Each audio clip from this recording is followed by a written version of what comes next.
Și am vizitat o mănăstire foarte veche, o biserică de fapt foarte veche, în București, considerată cea mai veche din București.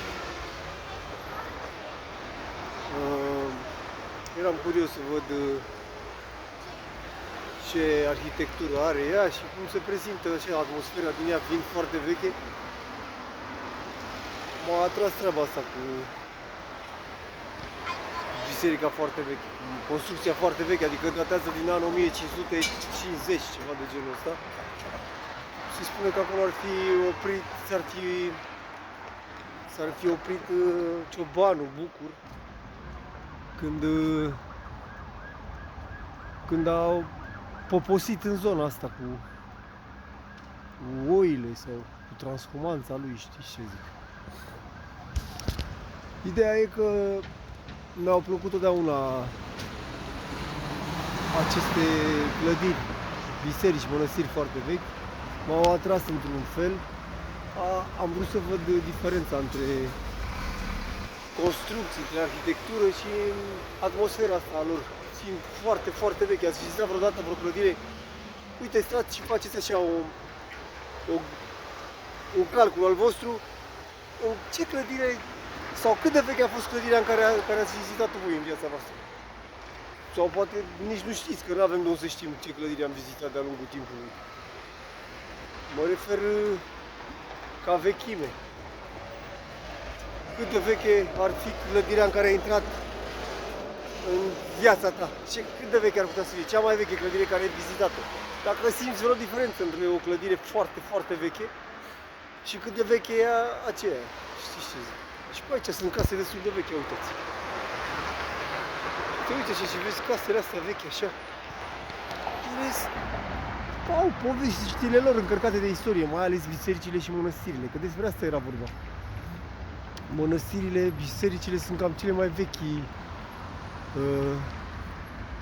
clădiri și construcții martore ale istoriei. Pentru că nu există ceva mai vechi decât pietrele după jos sau rocile dar ceva construit de om, mă refer, construit de om, în care omul a depus efortul să realizeze ceva, alea sunt singurele rămase în urmă, rămase venite din urmă în zilele noastre. Vă dați seama, nu toată lumea înțelege firul ăsta și nu toți sunt interesați de chestia asta, dar mie mi se pare așa că este o chestie interesantă, dacă ai simțul ăsta așa.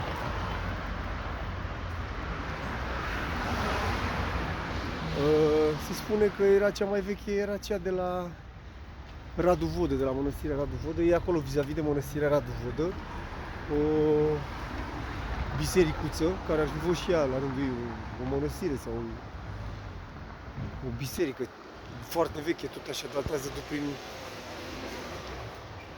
1500 sau 1600.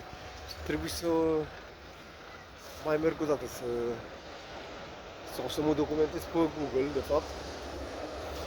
Pentru că și aia e foarte veche și apare ca fiind tot așa, prima sau printre cele mai vechi. Dar n-ai de unde să știi până la urma urmei cu exactitate care e cea mai veche. Cert e că ele sunt printre cele mai vechi. V-ați gândit, faceți testul ăsta de gândire, care e cea mai veche clădire în care ai pus piciorul? În tot timpul vieții tale, de când trăiești pe pământ. Poate că e casa lui bunica de la țară, poate că e casa lui un unchi sau o mătușă, un străbunic sau o bunică. Uite, și alea sunt niște case vechi, într-adevăr. Unde am călcat eu când eram copil, în niște case foarte, foarte vechi, adică prin anii 90, când eram mic, mă duceam cu bunicul și cu bunica în comunele unde s-au născut ei, la bunii, la părinții lor. Și ale erau casele bătrânești, adică erau casele bunicilor, bunicilor mei.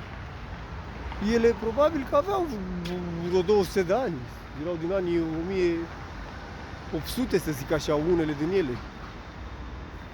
Dar totuși nu aveau vechimea asta, vă dați seama.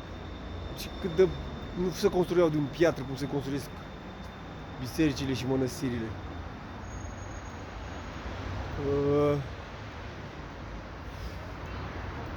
Frumos.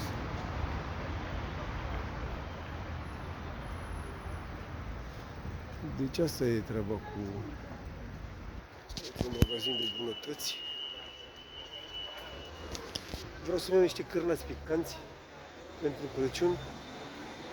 Dar nu, ei iau numai afumați în general, băieții ăștia de aici.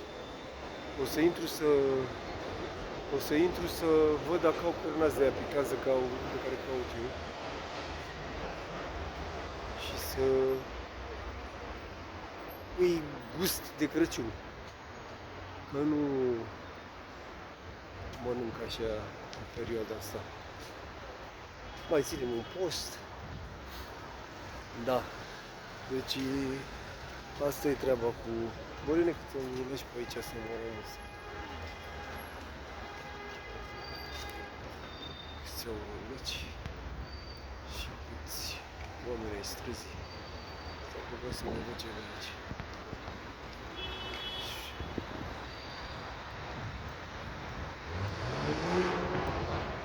Tehnologia se aude.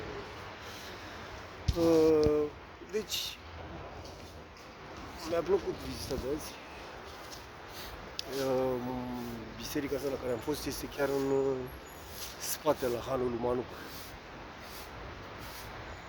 Știți, acolo e cea mai veche, unde au descoperit niște artefacte și sunt niște lucrări acolo în desfășurare. Vă pup și ne mai auzim. Long fog.